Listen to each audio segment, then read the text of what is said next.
welcome back, welcome back. This is Freedom Fighter Radio, filling in for Red Pill Canada podcast on a Thursday night. I'm your host, Joey Salvador, coming to you live from the Great White North, Midtown Toronto, Ontario, Canada. It's the 14th of October, 8:44 p.m. Eastern Standard Time. We are talking about the options that Freedom Fighter has facing forward if tyranny is about to come into our societies.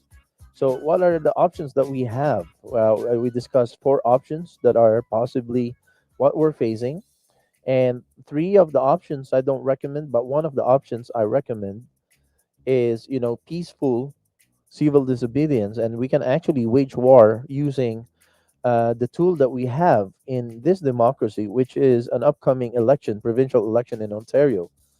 Even though it is corrupted and a lot of people have lost faith in the electoral process, if we do it in such a way that there's an obvious landslide and we come in droves and we mobilize millions of people to be out in the street and showing their support to the challenger, and their disgust, show their disgust on the incumbent leadership and government of this province, then even if they steal the election, nobody will believe that they won the election, and their government will be in flux until there's a turnover to the rightful winner of the election. So, folks, we have an opportunity here. We still have a window, a small window of opportunity to wage war in a civil way, which is wage war against the tyrant by the method of winning an election. So let's talk more about that after this, but let's play the balance of Coach Red Pill as he talked about China's war could be a trigger to bring in the tyrannical lockdowns and the martial laws in Western societies.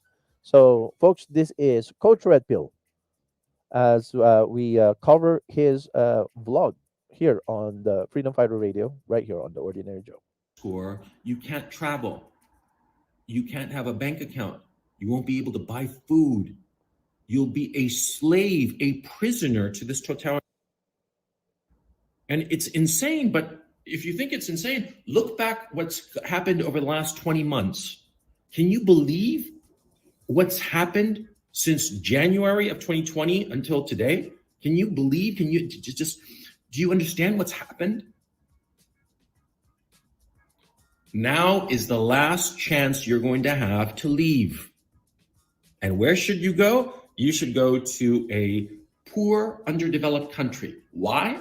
Because they're not going to have the resources to implement this totalitarianism. Simple as that.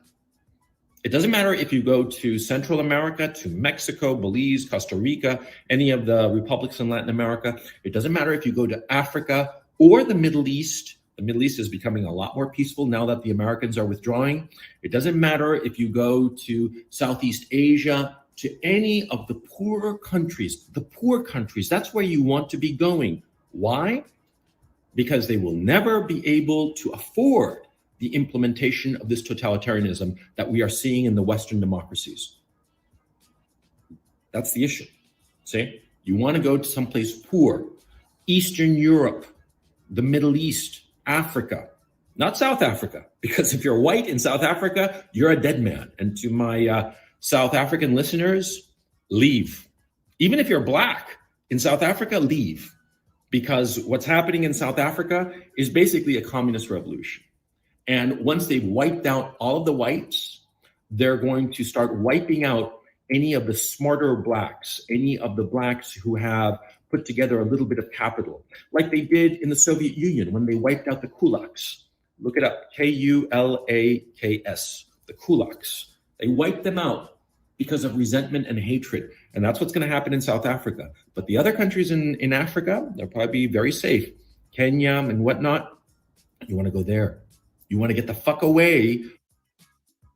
Bleep, I'm sorry. Like I said, I don't know when he's going to be expressing expletives, but we're listening to the voice of Coach Red Pill. And like I said, the reason I'm sharing Coach Red Pill, I think he says a lot of things that make sense, but there are some things That I will push back. I guess I will have to give my own comments and my own ideas and opinions. When he says go to a poor country because they won't have any means, they won't have the resources to implement the tyranny and the totalitarianism that the Western countries, they have the arms and the money and the manpower to implement totalitarianism, and the poor countries, they don't have. I don't agree with that. The reason I don't agree is the governments of those poor countries are not the elected government anyways. Their military is so easy for the UN or a global military or even private militaries to roll in to those poor countries and implement the totalitarianism by proxy or by imported military force. So I don't agree that just because they don't have the money, they don't have the resources to implement totalitarianism in South America, and he mentioned Southeast Asia. That's where the heat of the conflict is going to happen. That he is referring to regarding the war that China wants to wage against the Taiwanese, which will trigger all kinds of other wars. Because the Russians have pledged that they will back China on this, and the Americans were saying that they will back Taiwan on this. Japan said that they will come to the aid of the Taiwanese. And then China said, if the Japanese go to the aid of the Taiwanese, that they will obliterate Japan from the face of the earth. So there's a lot of fear mongering, war mongering rhetorics that's going on. So don't go to Southeast Asia. And please pray for my family also and all my friends who live in the Philippines. That is only south of Taiwan. And so I'm trying myself also to wake up many Filipinos that I can speak to worldwide, to wake up their families and their relatives in the Philippines to campaign for defense of Taiwan. If they don't defend Taiwan, if they don't join force with the Americans and the Japanese to defend Taiwan, China will do whatever they want, and the Philippines will be next. Every country in that nine dash line that the Chinese claims to be their own territory. China claims that all of the Southeast Asian countries used to belong to China. So one country at a time, China will not stop at Taiwan. They will keep going and winning other countries, or are taking countries from within that nine dash line, that Pacific Rim, or the South China Sea Rim that we're talking about. Now, Coach Red Pill was talking about the kulaks, and I had a full length episode regarding kulaks and the kulakization that happened in Ukraine, which also amassed the same kind of death rate that is being claimed. The number of Jews that died in the Holocaust, 6 million Jews, they said, died in the Holocaust in those gas chambers. The same amount is being claimed as the number of deaths that happened in Ukraine under Stalin, uh, in the name of the kulakization. What is a kulak? A kulak is a family who is what we could consider in today's terms as a middle class. But Joseph Stalin doesn't like middle class. He doesn't want some people a little richer, or a little wealthier, or they can afford more than others. In Stalin's Stalinistic principle, Stalin espousing the Marxist ideology of Karl Marx, nobody should be above anybody. Everybody should be equal. And in communist terms, being equal means equal poverty, right? That's their idea. Any communist, any socialist, and that is very strong rhetoric that we hear from many influential people in government here in Canada and North America now. They seem to promote socialism. But in socialist ideology, everybody needs to be equal. But the kind of equality that they're looking at is everybody should be equally poor.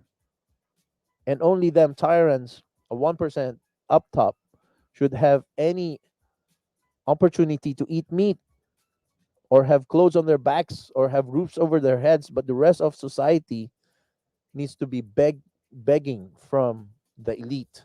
That's the kind of society.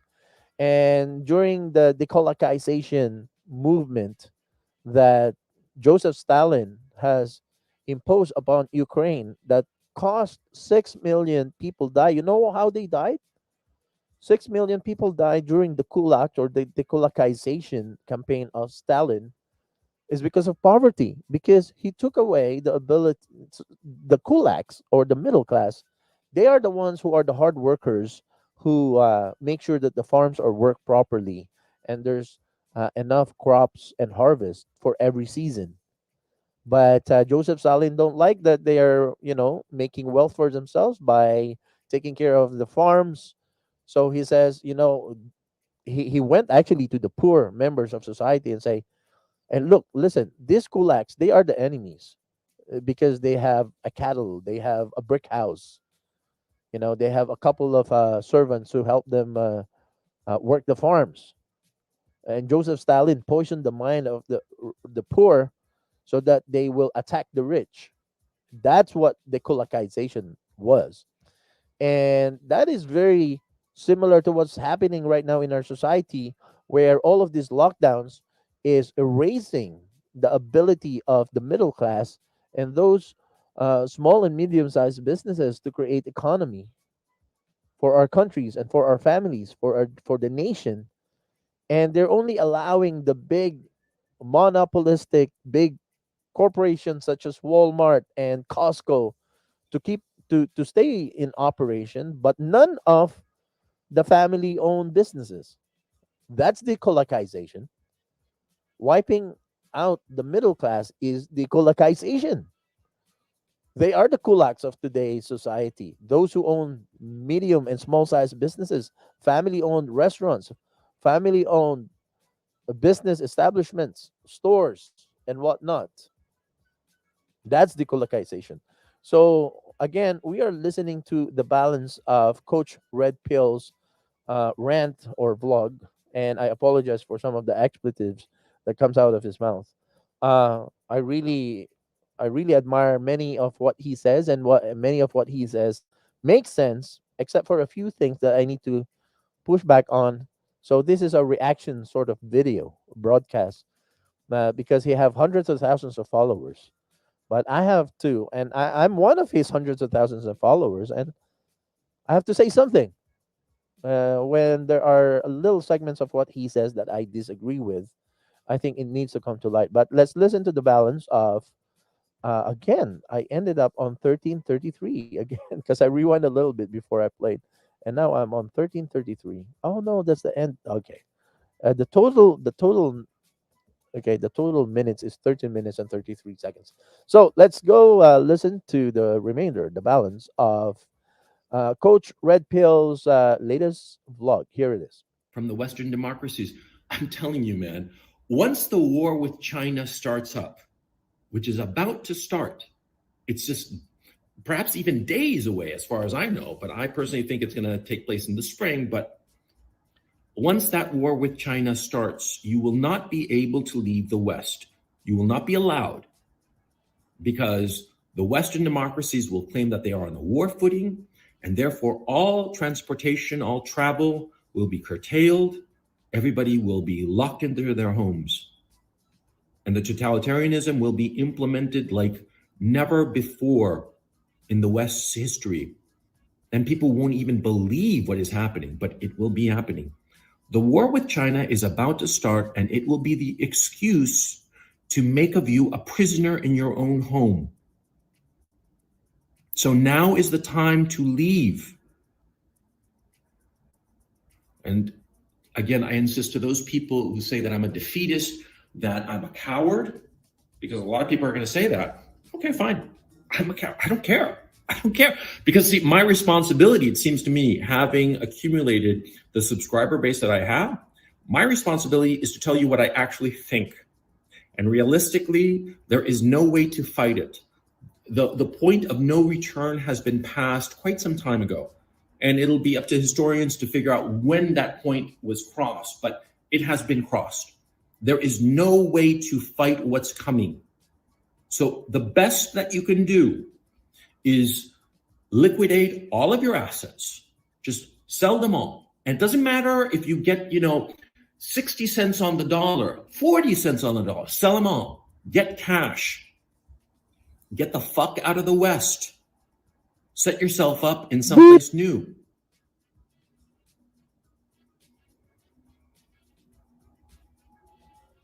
I cannot believe I'm making this video. And a lot of you, I know, are going to look at it and just unsubscribe and just say that I've lost my mind. I hope so. I hope I've lost my mind, quite frankly. It would be much better, to my way of thinking, that, I'm just some crazy YouTuber who's just lost his shit rather than be right about what's about to happen. I truly hope that I've lost my mind, because if not, there's going to be a world of hurt. And that's why I'm urging you, leave now while you still can.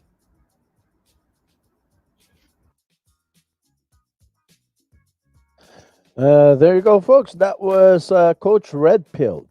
Coach Red Pilled was talking about leaving Western societies. And I just want to go to one of the comments I just saw while I was playing. Emma Andrews, or AJ Lovett, is actually saying, AJ Lovett, welcome to the show. This is the first time I believe I've been seeing you on the audience members. AJ Lovett was saying, this show sometimes spreads more fear than the mainstream media. And I would agree. I was wondering, AJ, are you talking about my show or the one we're covering with Coach Red Pill?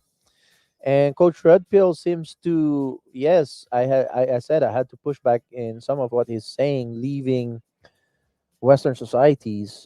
My recommendation, if you tune in a little earlier, my recommendation is not leaving Western societies, but if you choose to be more defensive than offensive, then I would say to our freedom fighters, don't leave the country.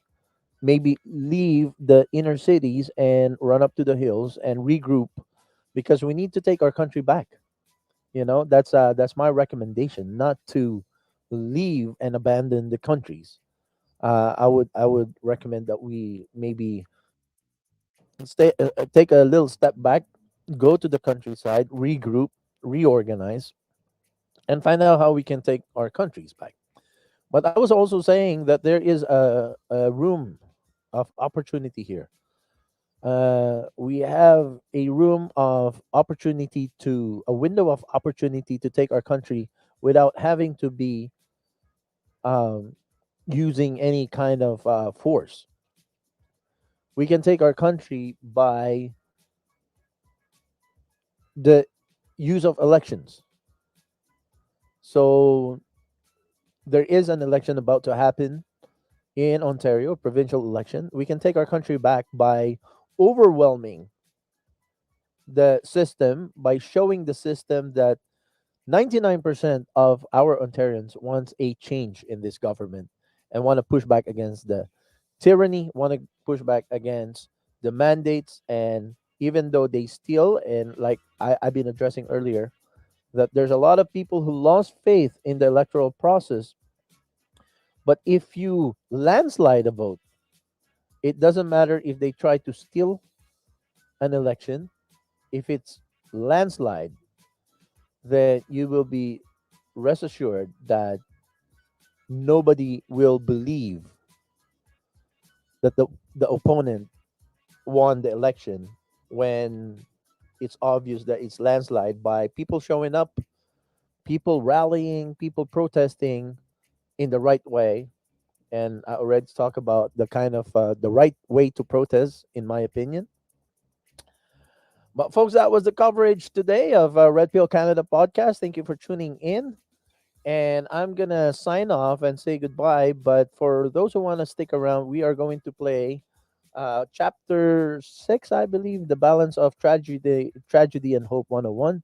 So we'll take a short break, and I will be signing off after this break. Thank you for tuning in. God bless you all. We'll see you again Sunday morning for Freedom Fighter Radio. But those who have some spare time to listen in to the remaining balance of our coverage of Tragedy and Hope 101, it is a book about a book. The original book, Tragedy and Hope, back in the 60s, published by Carol Quigley, is so powerful that books about that book is being written.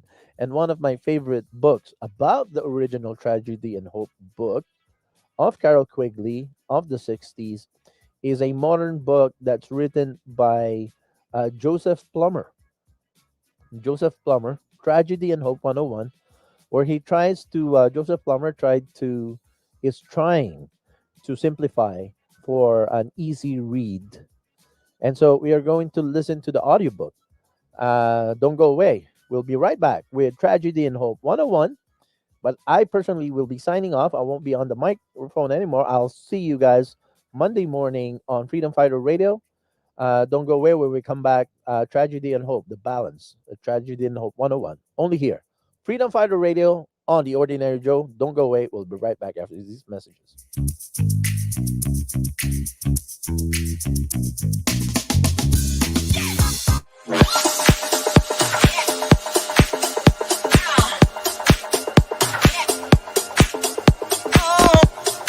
Freedom Fighter Radio, what is up? Whoa!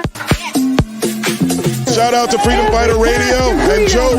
You're doing great work, brother, and I love it. All right, always.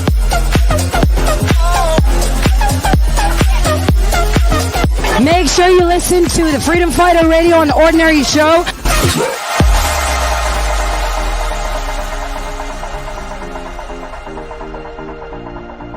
I'm on Freedom Fighter Radio on the Ordinary Joe Show. That's quite a mouthful. Yes.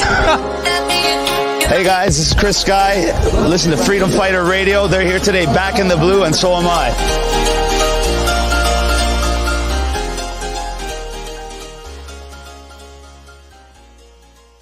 Please consider supporting the OJTV production costs and be an insider member for only $3 a month. Go to patreon.com/OJTV Canada. Thank you for your continued support.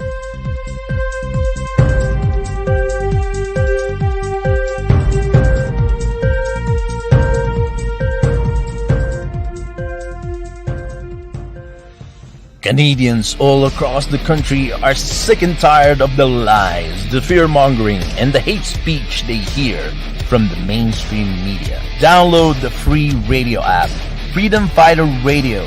Click the link below, scan our QR code, join our mailing list, and get a free download of our Freedom Fighter Radio app, only here on OJTV on The Ordinary.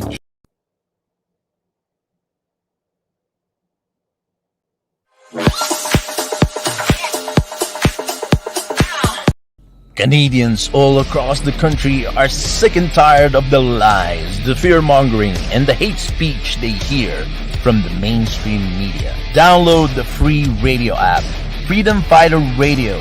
Click the link below, scan our QR code, join our mailing list, and get a free download of our Freedom Fighter Radio app, only here on OJTV on The Ordinary Joe Show.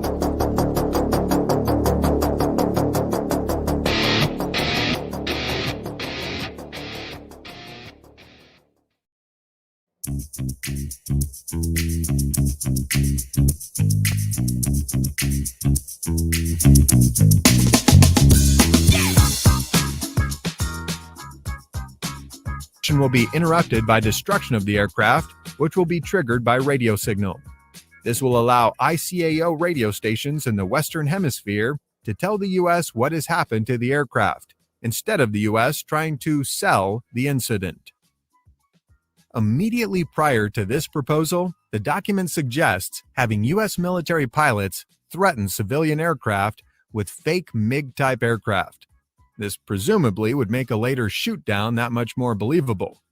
Quote, an F-86 properly painted would convince air passengers that they saw a Cuban MiG, especially if the pilot of the transport were to announce such fact. Reasonable copies of the MiG could be produced from U.S. resources in about 3 months.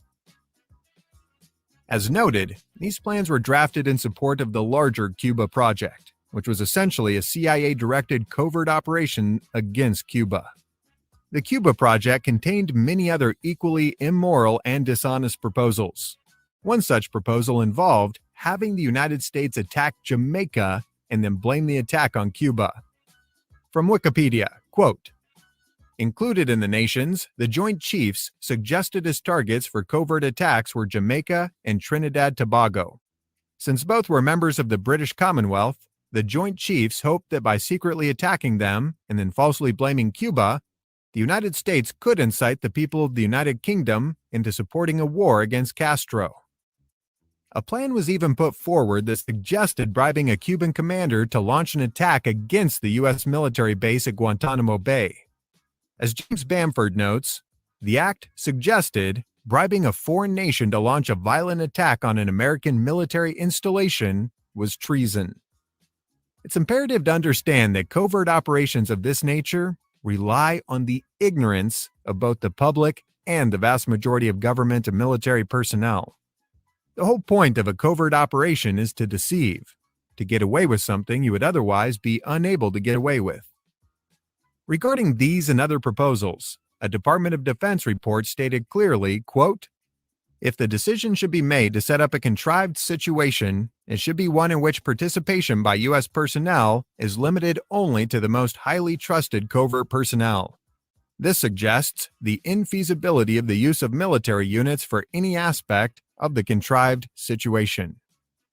As part of the Cuba project, Operation Northwoods was approved through the highest chain of command, all the way up to the President of the United States.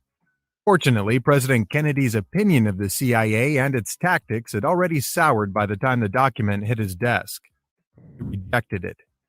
If he hadn't, this plan would have no doubt led to an unnecessary war and the death of many thousands based on total lies. Even worse, it could have easily led to a nuclear exchange with Russia and millions dead based on lies. A quick side note here. Kennedy's negative opinion of the network-created CIA is summed up nicely in the following quote, "I want to splinter the CIA into 1,000 pieces and scatter it to the winds." Many people, for good reason, believe the CIA played a direct role in both the murder of JFK and the cover-up that followed. That topic's beyond the scope of this audiobook. However, just for reference, books like JFK and the Unspeakable do an excellent job of revealing the power struggle that emerged between Kennedy and his foreign policy advisors once he began moving the nation's foreign policy in an unapproved direction. When I first read Operation Northwoods, I was still like Catherine Casey, terribly naive. In my imaginary world, any individual who conspired to facilitate terrorist attacks against the United States would be viewed as a terrorist and punished severely. Any group of public servants who set out to frame another nation for a crime it didn't commit, kill innocent people, and deceive the nation into an illegal war would be brought up on charges and thrown in prison for a very long time. But as I searched for information on how these conspirators were held accountable, I found nothing. No charges, no trials, no punishment. It was as if deception, murder, and even treason were all acceptable, just so long as the crimes were committed at the behest of the most powerful members of society. It didn't look anything like the justice, freedom, and democracy that I learned about in school. And as I dug deeper, it only got worse. Much worse. In 1998, Daniela Ganzer was looking for a PhD research topic, and against the advice of his friends and professors, he decided to tackle the gigantic task of unraveling Operation Gladio. Beginning with a single document that proved the CIA and NATO created a secret terrorist army in Italy, he embarked on a 4-year investigation that uncovered an additional 15 secret armies in NATO countries, and 4 more that were created in neutral countries. There are many well-known lies about the nature of our leaders and what they're capable of,